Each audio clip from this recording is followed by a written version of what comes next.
हरे कृष्णा मेरे प्यारे दोस्तों, आप लोगों का स्वागत है हमारे यूट्यूब चैनल पे।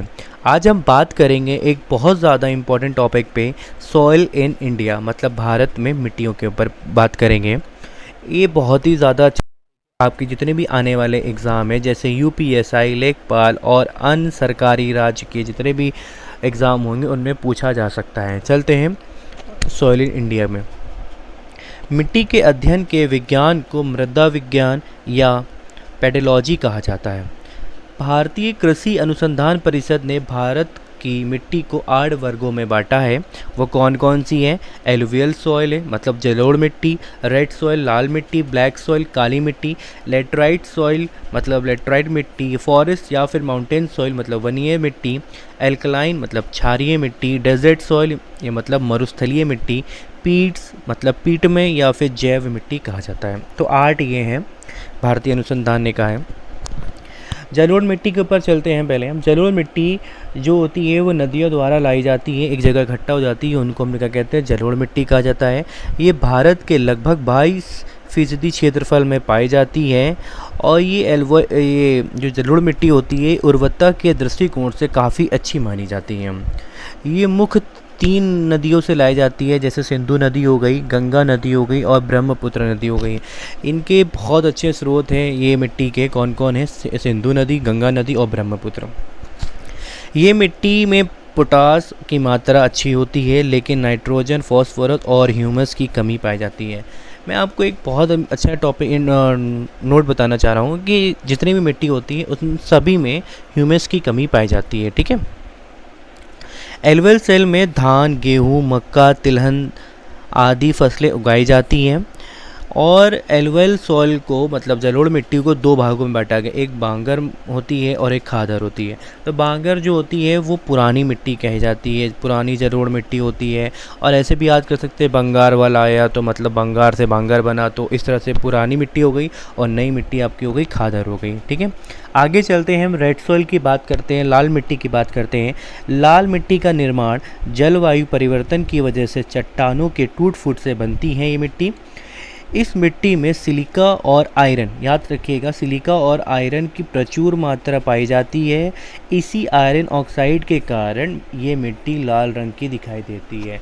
तो क्वेश्चन आपसे पूछ सकता है कि कौन सी ऐसी मिट्टी है जो लाल रंग की दिखाई देती, क्यों दिखाई देती है? तो आप लोग बता सकते हैं कि आयरन ऑक्साइड की वजह से लाल मिट्टी का लाल रंग होता है। ये मिट्टी फर्टिलाइज बंजर भूमि के रूप में पाई जाती है। फर्टिलाइज मतलब लेस पाई जाती है। ठीक है। ये एसिडिक नेचर की मिट्टी होती है, इसमें नाइट्रोजन, फॉस्फोरस और ह्यूमस की कमी होती है। ठीक है। और ये मिट्टी जो होती है कपास, गेहूँ, दालें और मोटे अनाजों की खेती में की जाती है। आगे चलते हैं, ये कौन कौन से राज्य में पाई जाती है वहाँ बात करते हैं। अब मैप में दिख रहा होगा आपको, भारत में ये मिट्टी आंध्र प्रदेश और मध्य प्रदेश के ईस्टर्न पार्ट में, छोटा नागपुर के प्लेटू एरिया में, पश्चिम बंगाल के उत्तरी पश्चिम जिलों, मेघालय की गारो, खासी और जयंतियों के पहाड़ी, नागालैंड, राजस्थान में अरावली के पूर्वी क्षेत्र, महाराष्ट्र, तमिलनाडु और कर्नाटक के कुछ भागों में पाई जाती है। आगे चलते हैं, हम बात करेंगे ब्लैक सॉइल की बात करेंगे। ब्लैक सॉइल बेसाल्ट चट्टानों के टूटने फूटने तथा ज्वालामुखी से निकलने वाले लावा से बनती है। तो ब्लैक सॉइल जो होती है वो मेनली लावा से बनती है। इसमें आयरन, चूना, अल्मुनियम, ह्यूमस और मैग्नीशियम की अधिकता होती है, इसमें सबसे ज़्यादा पाया जाता है ये सब। इस मिट्टी का काला रंग जो होता है वो टिटनी, फेरस, मैग्नेटाइट और ह्यूमस की उपस्थिति के कारण होता है। ठीक है, याद रख लीजिएगा। काली मिट्टी की कपास की खेती के लिए भी कहा जाता है कि बहुत अच्छी होती है, बहुत ज़्यादा अच्छी उपयोग होता है, इस वजह से ये कपास कहा जाता है। ठीक है। काला कपास की मिट्टी मतलब ब्लैक कॉटन सॉइल से भी कहा जाता है, इसको याद रखिएगा, बहुत अच्छा क्वेश्चन है ये भी। अन्य फसलों जैसे गेहूँ हो गया, ज्वार हो गया, बाजरा हो गया आदि को उगाया जाता है। काली मिट्टी जो होती है वो लगभग बहुत ही पाई जाती है, बहुत जगह पश्चिमी क्षेत्र में पाई जाती है, जैसे आपके गुजरात, महाराष्ट्र, मध्य प्रदेश, आंध्र प्रदेश और पश्चिमी भाग में मैसूर का उत्तरी भाग में आते हैं, ये सारे उत्तरी भाग में आते हैं। ठीक। लेटराइट सॉइल, लेटराइट मिट्टी जो होती है ये मिट्टी केमिकल रिएक्शन तथा चट्टानों के टूट फूट के द्वारा ड्राई सीजन में बनती है। ठीक है, मतलब सूखे से बन जाती है। इस मिट्टी में आयरन ऑक्साइड की अधिकता पाई जाती है। ये देखने में लाल मिट्टी की तरह लगती है, किंतु उसमें कम उपजाऊ होती है, मतलब उससे कम उपजाऊ होती है। ठीक है, लाल मिट्टी ज़्यादा उपजाऊ होती है, ये कम होती है। चट्टानों के टूट फूट से बनने वाली इस मिट्टी को गहरी लाल लेटराइट, सफ़ेद लेटराइट या भूमिगत जलवायु लेटराइट कहा जाता है। लेटराइट, जो गहरी लाल लेटराइट होती है, इसमें आयरन ऑक्साइड और पोटास की बहुलता होती है। इसकी उर्वरता कम होती है, लेकिन निचले भाग में कुछ खेती की जा सकती है। ठीक है, निचले भाग में से की जा सकती है। सफ़ेद लेटराइट जो होती है, इसकी उर्वरता सबसे कम होती है और केओलिन के कारण इसका सफ़ेद रंग होता है। तो सफ़ेद लेटराइट जो होती है, आपसे पूछ लिया जाए तो किसके कारण इसका सफ़ेद रंग होता है? केओलिन के कारण इसका रंग सफ़ेद होता है। भूमिगत जलवायु लेटराइट जो होती है, ये मिट्टी काफ़ी उपजाऊ होती है क्योंकि ये वर्षा काल में आयरन ऑक्साइड पानी के साथ घुलकर वो नीचे चले जाते हैं। मतलब जो इनके आयरन ऑक्साइड होते हैं, वो जब पानी गिरता है तो वो नीचे बैठ जाते हैं, तो इसी वजह से ये उपजाऊ हो जाती है। ये लेटराइट मिट्टी जो होती है, वो चाय की खेती के लिए सबसे ज़्यादा उपयोग होती है, बहुत ज़्यादा वहाँ पे यूज़ की जाती है। और ये जो अच्छी मिट्टी होती है, मतलब चाय के लिए तो होती ही होती है। आगे चलते हैं फॉरेस्ट और माउंटेन सॉइल के, वनीय मिट्टी के पास। ये मिट्टी पर्वतीय ढलान और वन क्षेत्रों में, घाटियों में पाई जाती है। इस मिट्टी में ह्यूमस की मात्रा अधिक होती है, लेकिन पोटास, फॉस्फोरस तथा चूना का मात्रा कम होती है। ये मिट्टी जो बागवानी फसल जैसे चाय, कहवा, मसाला तथा फल आदि में अधिक उपयुक्त होती है। जनजातियों द्वारा झूम कृषि इसी मिट्टी में की जाती है। जनजातियों द्वारा जो झूम कृषि होती है, इसी मिट्टी में की जाती है। ये मिट्टी हिमालय के पर्वतीय भागों जैसे तमिलनाडु, कर्नाटका, मणिपुर आदि जगह पर पाई जाती है। ठीक है, आगे चलते हैं। एल्कलाइन क्षारीय मिट्टी को पढ़ते हैं। क्षारीय मिट्टी के रहे ऊसर, कल्लड़ के नामों से भी जाना जाता है। क्षारीय मिट्टी को कुछ अलग नाम से, जैसे रहे, ऊसर, कल्लड़ के नाम से भी जाना जाता है। ये मिट्टी वहाँ पर बनता है जहाँ पर पानी आसानी से नहीं मिल पाता है। ठीक है, इसमें सोडियम क्लोराइड तथा सोडियम सल्फेट की अधिकता होती है, लेकिन नाइट्रोजन तथा चूना की कमी होती है। ये उपजाऊ मिट्टी नहीं होती है और इसमें नारियल तथा ताड़ की खेती होती है। ये सॉइल ज़्यादातर पंजाब, हरियाणा के कुछ भाग तथा केरल के तट पर या फिर सुंदरवन में देखने को मिलते हैं। अब बात करते हैं हम डेजर्ट सॉइल के, मरुस्थलीय मिट्टी की।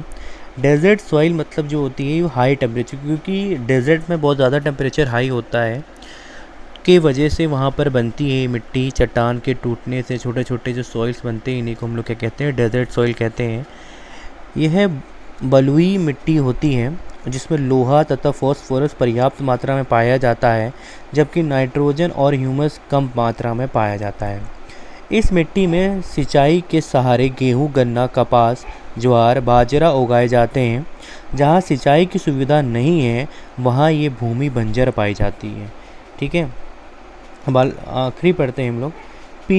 पीट और जैव मिट्टी कौन सी होती है? ये दलदल वाले क्षेत्र में काफ़ी अधिक मात्रा में जैविक पदार्थ जमा हो जाता है, जिसकी वजह से सॉइल का निर्माण होता है। समझे आप लोग, दलदल वाले क्षेत्र में काफ़ी अधिक मात्रा में जैविक पदार्थ जमा हो जाता है, जिसकी वजह से वहाँ पे एक मिट्टी का निर्माण होता है। उसी को हम लोग कहते हैं पीट्स मिट्टी कहते हैं। ठीक है, ये सॉइल काला, भारी तथा काफ़ी एसिडिक लवण होता है इसमें। ठीक है, केरल में इस मिट्टी को कारी कहा जाता है, क्योंकि मिट्टी ज़्यादातर केरल के अलेपी जिला में पाया जाता है। उत्तराखंड के अल्मोड़ा, सुंदरबन के डेल्टा घाटी में ये सॉइल पाई जाती है, और नदियों में महानदी, गोदावरी, कृष्णा नदी के किनारे पर भी ये मिट्टी पाई जाती है। ठीक है, इस दलदली मिट्टी में फॉस्फेट, पोटास तथा उपजाऊ की कमी होती है।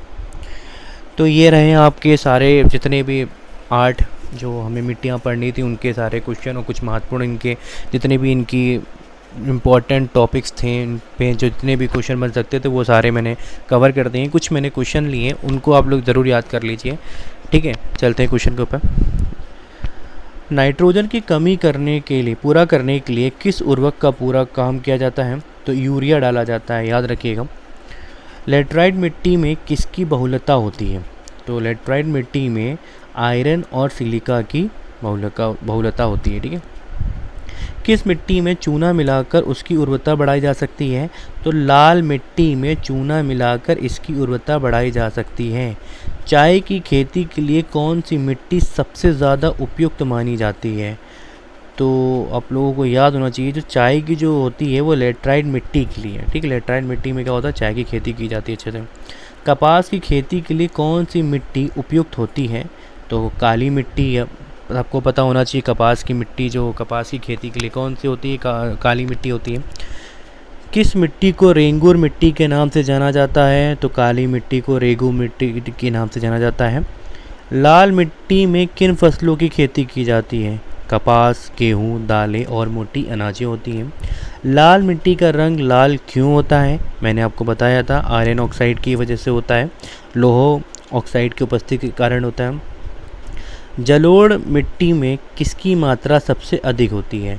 तो जलोढ़ मिट्टी में किसकी मात्रा अधिक होती है? पोटास की मात्रा अधिक होती है। जलोढ़ मिट्टी भारत के कितने प्रतिशत भाग में पाई जाती है? तो 22% भाग में पाई जाती है पूरे भारत में। यह आपके पूरा टॉपिक ख़त्म होता है।